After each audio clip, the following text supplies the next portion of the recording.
টাঙ্গাইলে প্রেমিকের সঙ্গে বিয়ে দেওয়ার কথা বলে এক কিশোরীকে 7 মাস একটি বাড়িতে আটকে রেখে ধর্ষণের অভিযোগে তার চাচাকে গ্রেপ্তার করছে police.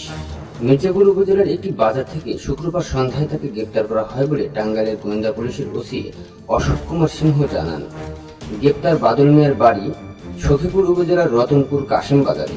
Tangail police super Mohammad Mahbub Alam জানান, গত বৃহস্পতিবার সকালে টাঙ্গাইল মেডিকেল কলেজ হাসপাতালে ওই মেয়েটির 17 বছর বয়স স্বাস্থ্য পরীক্ষা সম্পন্ন হয়।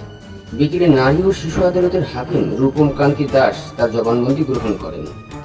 ওসি অশোক সাংবাদিকদের বলেন, মেয়েটির সঙ্গে টাঙ্গাইল পৌর এলাকার বটতলার একটি ছেলের দীর্ঘদিন প্রেমের সম্পর্ক ছিল।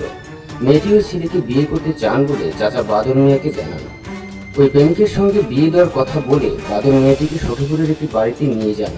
সেখানে আটকে রেখে মেয়েটিকে বারবার ঘুমের ওষুধ ও নেশাদ্রব্য খাইয়ে 7 মাস ধরে তাকে ধর্ষণ করেন বাদল। মেয়েটি নিখোঁজের পর তার পরিবারের সদস্যরা সখীপুর থানায় সাধারণ ডায়েরিও করেন বলে ওসি অশোক জানান।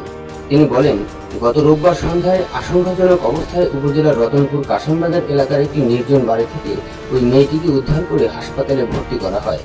সোমবার রাতে মেয়েটির ভাই বাদী হয়ে সখীপুর থানায় ধর্ষণের মামলা করেন বলে পুলিশ কর্মকর্তা জানান। আমাদের ভিডিওটি ভালো লাগলে অবশ্যই লাইক, কমেন্ট, শেয়ার ও সাবস্ক্রাইব করতে ভুলবেন না।